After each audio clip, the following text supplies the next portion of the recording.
Now, here's something to whet your appetites, especially if, like me, you like beer and oysters. Absolutely right. Where better to find the finest examples of both than in the Garden of England? Our reporter Derek Johnson is live for us now in Whitstable, where oysters and beer are part of the way of life and part of your way of life, Derek, as well. I have to say, Fred, neither quite to my taste. We'll start with oysters, though. It's true they've been a part of life here for thousands of years. We know that in Norman times they were holding services of Thanksgiving to welcome in the oyster catching season. They used to go out in boats into the North Kent Sea, all around about Whitstable and Tankerton, and they still do. As for beer, well, Britain's oldest brewery is in Kent, and this weekend we welcome the 21st Faversham Hop Festival. With a little taster about that, here's Victoria Heath. 60 years ago, the hop industry in the southeast was big business. Kent in particular had the majority of the country's hop gardens, and every harvest hundreds of families, mostly from the east end of London, came down to pick the hops. But with the arrival of machinery, the number of hop pickers gradually fell. This farm in Bourton near Faversham is owned by Tony Redsell, who's experienced firsthand the changes in the industry. Back when I started, we had 200 baskets, mostly Londoners, picking hops. That equated to perhaps 1,000 people of various sites. But then back in the early 50s, of course, the first machines appeared. And since then, it's a slow decline through the 50s, 60s in the number of hand pickers and a big increase in the number of hops being picked by machine. But the market for Kentish hops is by no means dying out. After they're picked and dried in hop gardens, they're sold to breweries like Shepherd Neame in Faversham. Here, nearly all the beer they produce is made from hops in the county. Like hop picking, the arrival of machinery has meant changes, but the science is still the same. Over thousands of years, the process is very similar. The Mesopotamians were the first people recorded as brewing beer, and the basic process is very similar. But I think the things that have changed is that we have much better technology to control temperatures and flows and things like that. So whilst we're still using very traditional plant, the automation that we have allows us to brew a lot more and with fewer people.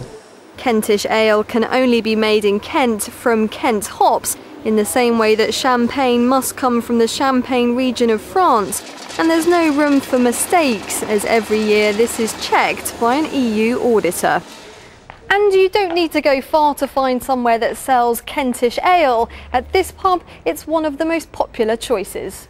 I thought it was just really quite palatable. It wasn't, some of them make you cringe a bit, you know. It just tastes so different. I've been brought up with it, and it's about the only beer I drink. Oh, I just love them. I mean, the fresh hop that's available here, really comes through. They're just brilliant. This weekend's Hop Festival in Faversham will be a celebration of an industry which has always been associated with the Garden of England and is still going strong. Victoria Heath for Meridian Tonight. Well, these are rock oysters. Some are farmed off the coast here, but what we're talking about today is the start of the native oyster season. Clive Askew, you created the world-famous Whitstable Oyster Festival. What's the difference? Well, the difference between the Pacific oyster, the rock oyster that you see here, and the native is a rounder, flatter shape, but the native oyster broods its larvae through the summer, which is why we don't eat them during the summertime, because they actually contain larvae at that time, which the Pacific oyster doesn't.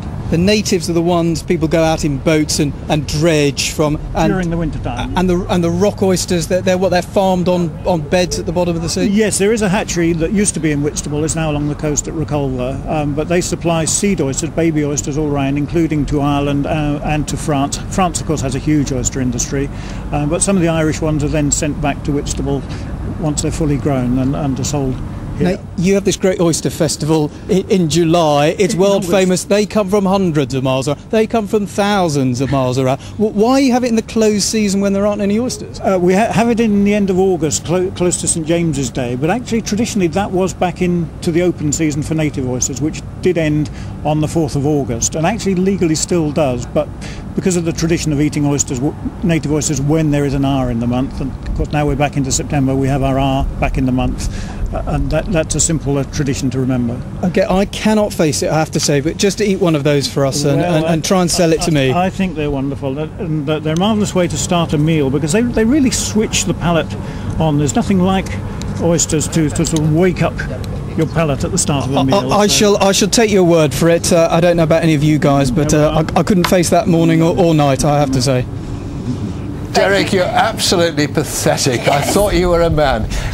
Get back to your Chardonnay. We'd make you eat one now. Good luck to you, mate. Thank you very much, You're a Derek. lady of Kent. You love your beer and your oysters. I love oysters, which is a bit naughty because I'm a vegetarian, but I love them. Straight down. I don't blame you. Are we